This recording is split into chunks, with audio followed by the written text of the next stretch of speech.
डमरू बजाओ, महादेव को फूल चढ़ाओ। डम डम डमरू जरा बजाओ, महादेव को फूल चढ़ाओ। घोटो भांग कर लो तैयारी, आ रहे हैं त्रिपुरारी।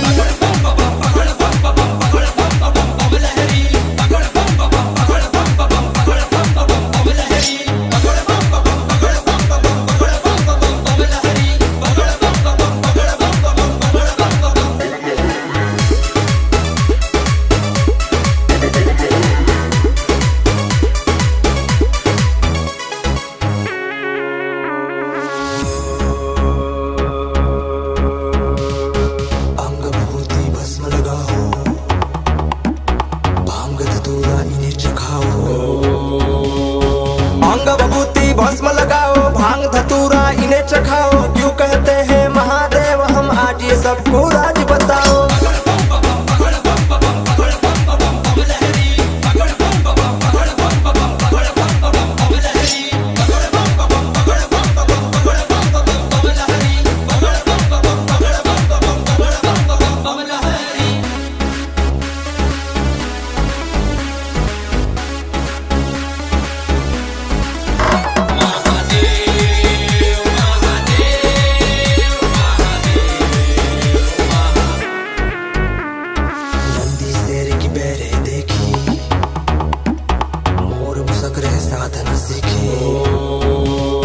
नंदी शेर की पैर है देखी, मोर मुसक रह साथ न सीखी। जो विपरीत दिशा को सहाय, वही महादेव कहलाए।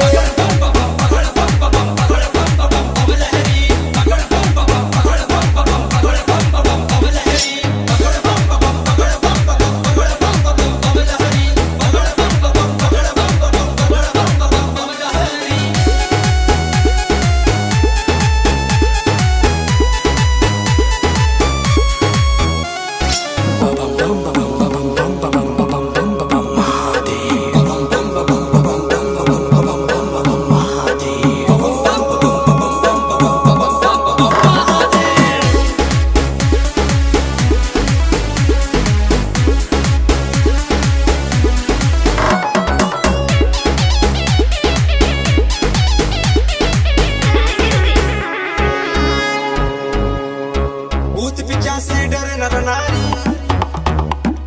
बसे उन्हीं संग जा त्रिपुरारी।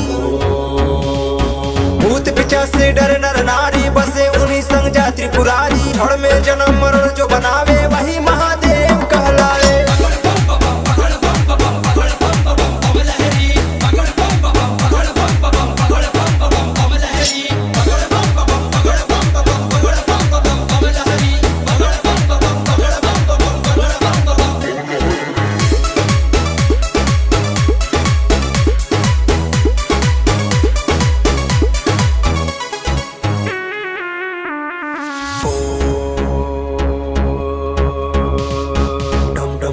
डमरू बजाओ,